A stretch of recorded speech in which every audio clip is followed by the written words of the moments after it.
Monsieur, s'il vous plaît, une pièce. Excusez-moi, j'ai pas compris. S'il vous plaît, un peu de sous, monsieur. Ça serait pour manger, s'il vous plaît.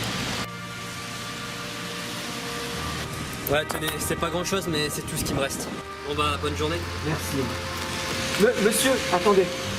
Vous n'auriez pas une cigarette, s'il vous plaît? Désolé, mais je fume pas. Laissez-moi rire. Vous fumez pas, vous? Je vous demande pardon. Vous savez, monsieur, j'ai encore mon odorat. Il est encore même assez développé, hein. Vous savez, j'arrive à sentir jusqu'ici que vous sentez la clope à plein nez. Bon, ok, tenez. Merci bien.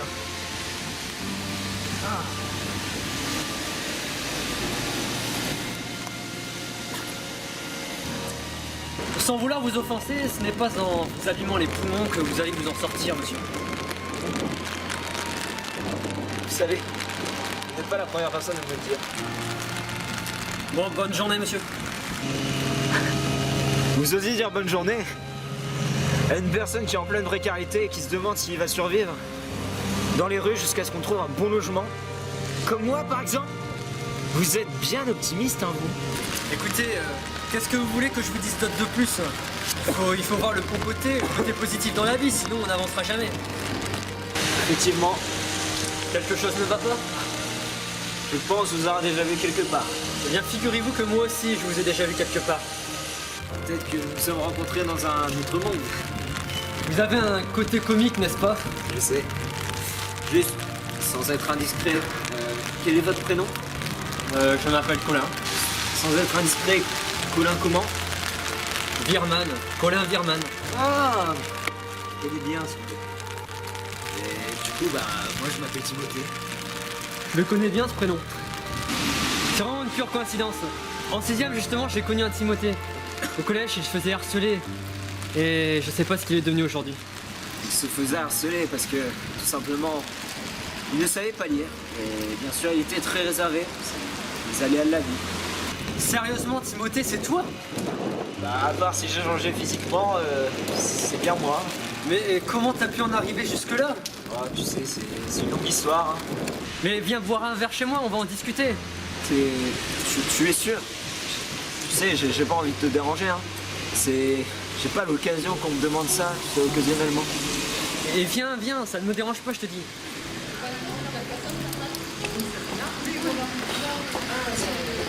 Je te remercie, Colin. Tu sais, t'as toujours été bon avec moi.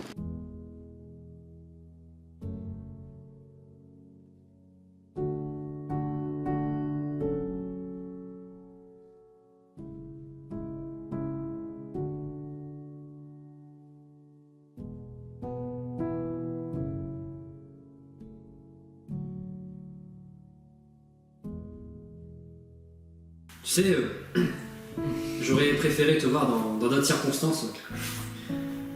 Mais qu'est-ce qui t'a amené Non, s'il te plaît. Je n'ai pas envie de parler de ça. Parlons de bonnes choses, parlons des bonnes nouvelles. Parlons de toi plutôt. Si tu veux. Ne t'inquiète pas, tu sais. Vu ma situation actuelle, je suis loin de me comparer aux autres. Après le collège, j'ai été dans un lycée à Paris très exigeant.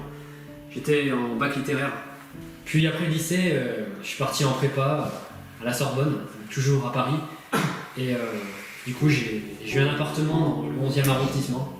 Puis du coup, j'ai vite compris qu'à Paris, ça me plaisait pas trop et que j'avais besoin de retrouver ma famille. Alors du coup, je suis revenu à Lille et puis maintenant, je suis prof de français dans un collège.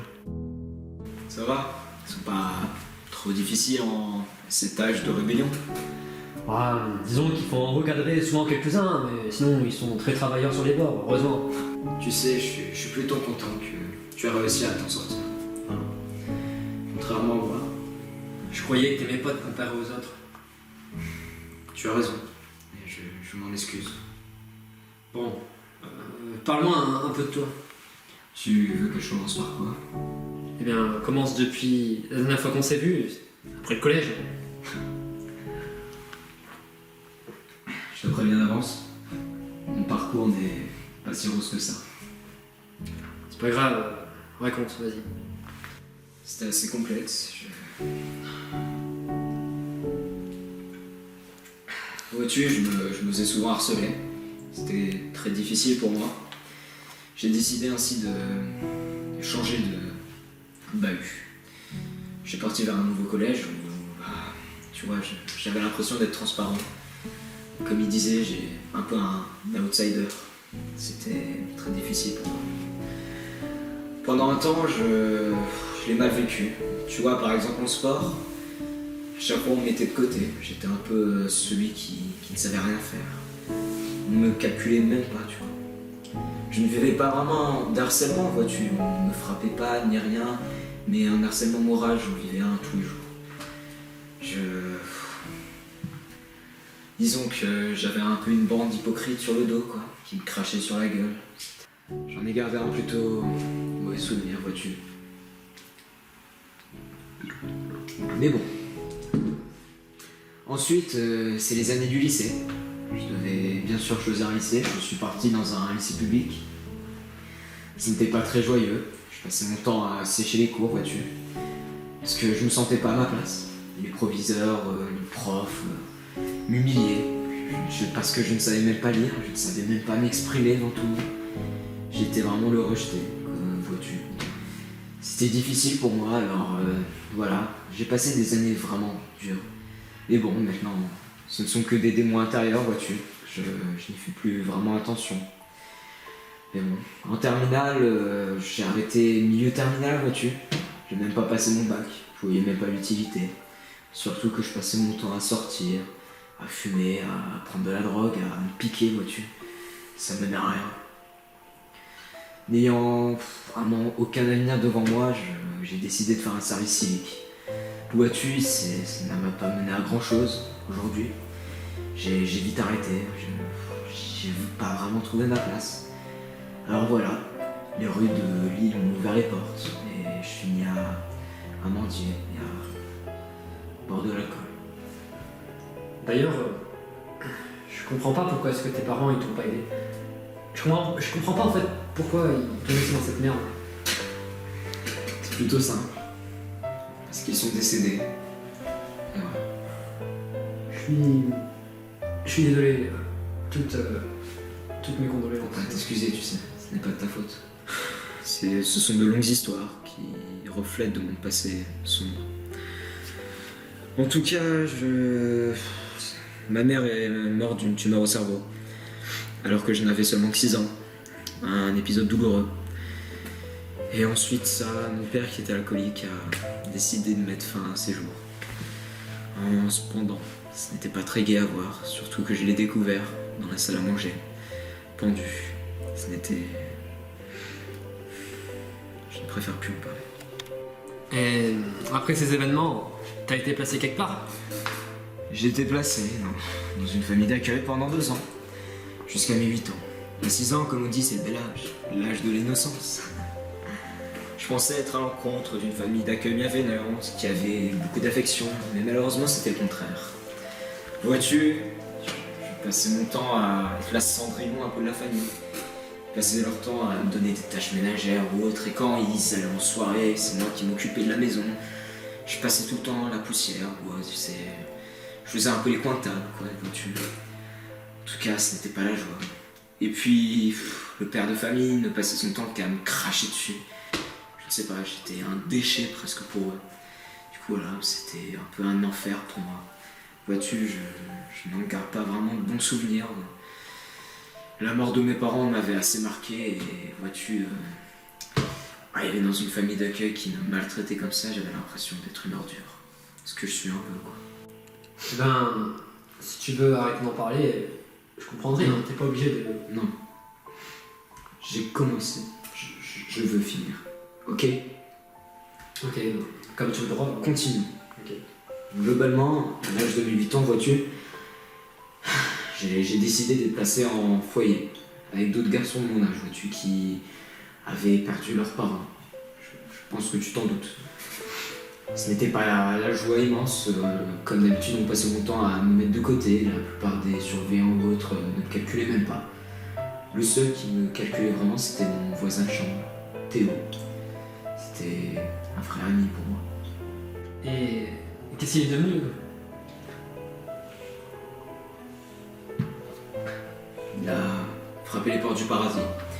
Une semaine après avoir m'expliqué ce qui lui est arrivé, vois-tu. C'est marquant. Merde. Vois-tu, c'était difficile. Après ça, on m'a changé. Je suis parti vers un autre foyer, du coup. Je suis resté là-bas jusqu'à mes 9 ans. Non, jusqu'à mes 13 ans, vois-tu. C'était complexe. La plupart des enfants là-bas maltraitaient, j'étais harcelé. Vois-tu, c'était compliqué. D'un côté, je me faisais harceler dans mon foyer, en même temps, je me faisais harceler dans le collège. J'aurais pu en parler aux éducateurs, vois-tu, mais j'avais peur de ne pas être écouté. Ce n'était pas très gai à voir, vois-tu. Mais t'aurais pu leur en parler, ils t'auraient aidé forcément. Vois-tu, je n'osais pas leur avouer. C'était trop difficile pour moi. Mais bon, continue. Ensuite, de mes 13 ans à 18 ans, j'ai changé de famille. Je suis parti vers une autre famille d'accueil qui, j'aurais cru penser, qui aurait été plus sympa avec moi, je pensais vraiment être bien tombé, pourtant ils s'en foutaient de moi. La plupart du temps, quand j'allais au lycée et que je séchais, ils s'en foutaient totalement. Ils ne faisaient même pas attention à moi, je n'étais qu'un bouche-trou presque. Ils passaient leur temps à jouer au loto et à perdre. Cela ne menait à rien. Mais bon. Et après, disons que vers ma majorité, ma famille d'accueil m'a laissé tomber. À ce qui paraît, je coûtais trop cher pour eux. Et y a pas quelqu'un de ta famille qui aurait pu t'abriter? Disons que c'est compliqué. Je ne connais presque personne de ma famille. Après la mort de mes parents, personne n'a vraiment cherché, je pense, à venir me voir, vois-tu. Mais bon, ce n'est pas le contexte. Vois-tu, maintenant, je vis dans la rue. Je suis un peu un alien pour eux. Je suis, entre parenthèses. La plupart des gens qui me voient comme un schizophrène ou un alcoolique, tout dépend. Je n'ai pas vraiment l'impression d'avoir ma place dans cette société. J'ai l'impression d'être, comme je t'ai dit, un outsider. Je ne vois pas pourquoi. Même les enfants, la plupart du temps, me regardent comme si j'étais un monstre. Je ne sais pas, on me fuit. Alors que pourtant, je ne demande que du bien aux autres. Disons que, à force, avec tout ça, je suis fatigué. J'ai juste besoin, en fait, qu'on m'écoute. Tu sais, nous vivons dans une société où les stéréotypes règnent encore. Mais bon, il y aura toujours des gens pour t'aider, Timothée. Tu te souviens en 6e? Je me faisais maltraiter. Ce n'était pas la joie pour moi. Pourtant, tu étais là. Tu me regardais. Tu ne faisais rien. Tu me regardais comme ça. Rien dire. Tu faisais l'autruche.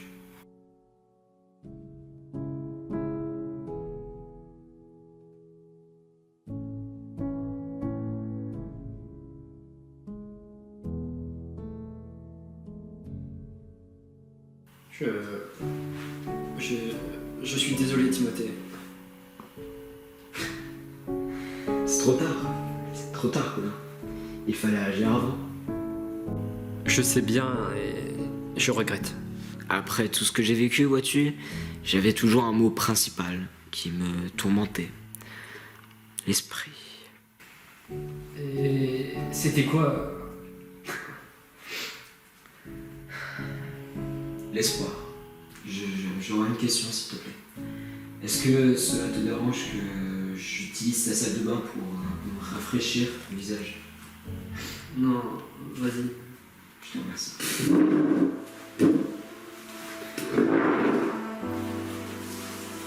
Merci de m'avoir écouté, mon cher collègue.